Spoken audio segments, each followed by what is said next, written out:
Are you a little bit done with the MCU? There's been a lot of movies, a lot of TV shows, and now we got Doctor Strange following up Spider-Man. Welcome to another episode of the Popcorn Confessional, and this is Dave from Nerdbox, and I'm accompanied by my wife Jenn, also from Nerdbox. And on this episode, we are talking about Doctor Strange and the Multiverse of Madness. Coincidentally, Mom came out on Mother's Day weekend. So fire up that Jiffy Pop and meet us in the booth.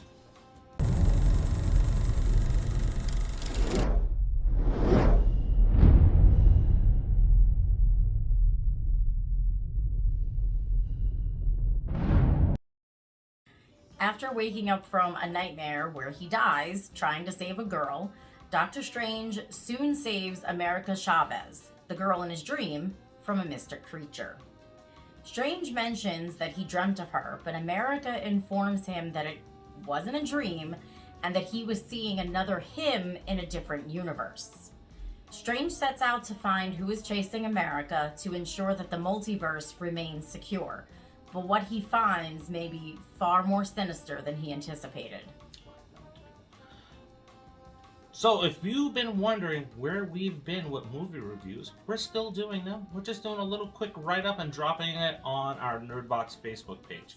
So head on over to there if you want to see those other reviews on some of the other movies that have come out, like Memory and The Contractor and some other ones. Because honestly, some of them really weren't worth video quality. And don't forget, it's very important to like these videos. The more you like it, the more it helps us be viewed by other people on YouTube, and it gets to give us some exposure to some stuff that we have coming up on Down in Jean's Coffee House of Horror and on a new season of 5 Things. Now, Doctor Strange, what did you think about it? Well, I'm not tired of the MCU. We're going to do a video on that very shortly, and I expect that there's going to be some arguing. Maybe it's because I'm not a comic book person. I don't read them, so I'm probably not getting the same reaction that a person who reads the comics would. I mean, you guys are expecting certain things to happen that maybe do or don't, and No, I honestly, Doctor Strange B character, I don't care what anybody says. He's not Spider-Man A level, so I wouldn't go read the Doctor Strange comics. No, and I've actually said to you that Doctor Strange is like my least favorite MCU character. I'm not a huge fan of Stephen Strange, so, but I didn't hate the movie, and I really did like Sam Raimi's horror take on it. I was happy to see that in there. I thought it needed it. There was so many horror Easter eggs that I didn't see in any other Easter egg video. Everybody just left out the Carrie, the Nightmare on Elm Street stuff. Yeah. And wow. Yeah. There was a lot, and I mean, we were The both Ring. pointing it out. Yeah, the Ring. Oh, Yeah. Definitely. If that wasn't the Ring, I don't know what was. So, and definitely the Carrie. I was the first one who said that. I was like, she going all Carrie. Like, what's going on? Aliens. I just can go on. Yeah, there was just a lot. Yes. So I like the movie. I didn't hate the movie, but there are several people out there that really do not like the movie. And I will talk about why in that episode that we release in the next few weeks. Because there's a lot of good reason for it. But this movie here had a lot of good action. Yes, it did. It's a good follow-up to Spider-Man No Way Home. And the villain, which we're not going to say who it is, the antagonist. For those of you who have not seen it, and if you haven't seen it, shame on you, just go do it. Yes. The antagonist was amazing. Yes. And we don't really have that many good antagonists in Phase 4 of Marvel right now. No. So this was a very good one. Definitely. And I liked how much we got to see of Wong, because I do like that character. So it was good to see him kind of be a bigger role this time, which was, because I really do like him. I think he's funny. So, for those that are wondering and haven't seen it yet, essentially this is not a direct sequel to Spider-Man No Way Home. This really picks up after that but it's more WandaVision related.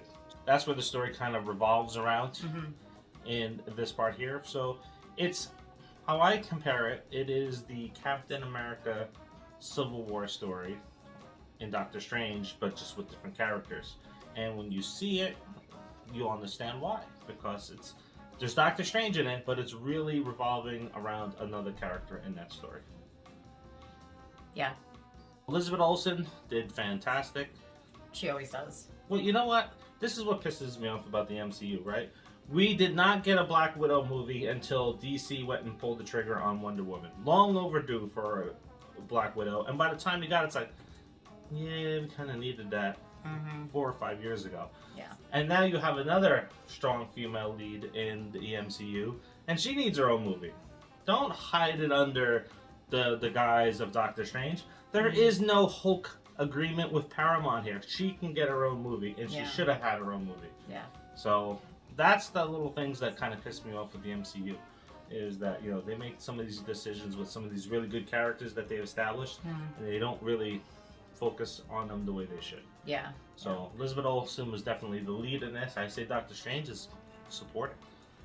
Yeah, he was, like I said, he's not my favorite, but he was definitely really good in this movie. I did like America Chavez, whoever played her. She was really good. The only one I could probably ever do without is Rachel McAdams. I just wish she was played by someone else. Yeah. She's just kind of for me. Yeah. Very good effects in the movie. Really good effects in the movie. Yeah, definitely. Now, we saw it twice. Yes. That doesn't mean that's going to impact our rating. But we saw it twice because the kids were sick, so we went to see it by ourselves, and then when they were better, then we went to go see it again. I didn't care for it in 3D. I thought some of the 3D scenes were good, like in the beginning. Yeah. After that, nah. After that, it kind of died off, and it was almost hard to tell that it was in 3D. It didn't just, kind of jump out at you like it did in the beginning. So, I mean, luckily we only paid an upcharge for 3D. We didn't waste a whole lot of money, so, you know. Yeah, I will say if you're planning on seeing this and you haven't watched any of the TV shows, you're going to be a little bit lost. You need to see WandaVision, and you need to watch What If. Because those two TV shows tie into this, which kind of stinks, because that means every single Disney TV show that's about the MCU you're going to have to watch to see how it may tie into the bigger universe. And if you don't have Disney Plus, you might want to think about getting it. Because you are really you're gonna be lost. Because there's a lot of things that are just tied to it. Now, a lot of all the rumors that are out there about all the cameos, I'm going to tell you right now, about 75% of those cameo rumors are false. Yes. Thank God, because I thought that was going to kill the movie. That's what made me nervous about this movie, because I want to see Tom Cruise, I'm going to see Hugh Jackman, I'm going to see this person, I'm going to see another person. It's like, no, man, just concentrate on the story. I don't need to see all these extras in it. If it means anything, I didn't believe any of that. I was just worried. I thought that what the MCU was trying to do is like, oh my God, let's try to build the same hype that we did for Spider-Man with those rumors and start leaking out all these little things. And that just made me like, oh no, stop. I mean, the only one that I really was counting on was the one that we suspected because of, trailers. But that's the only one I was counting on. Yeah, so there are cameos in this from different universes. That was done really good. Yeah, so it doesn't overtake the movie. There was cheering in the theaters. There was for all the characters. People were very happy to see them. Yeah. There was a lot of reaction in the theaters for this one, which was fun. Yeah, it's always fun when you get the reaction of the audience while you're there. It's kind of cool. I like that. Now, what are you rating this one? So I'm not going to rate this that I would watch it again, even though I did see it twice in the theater. So I'm going to rate it that I'm going to buy it. Yeah, I would buy it too. I wouldn't have probably gone to see it again in the theaters. There was no drive. It's like, oh my God, I got to go see this again. Like, Spider-Man, I had to see that in the theaters again. Scream, we had to see that in the theaters again. And again. Resident Evil, I wanted to see that in the theater again because I wanted to see how it was aging. So, this one didn't say, all right, I got to rush back to the theaters to see it. It was good. And it's something that'll be just as good on, a nice home theater system. Turn out the lights, draw the curtains, make some popcorn. It'll be just as good. Yes. So, anyway, that's what we think. What do you think? Yeah. Have you seen it? Are you going to? Are you tired of the MCU? Let us know.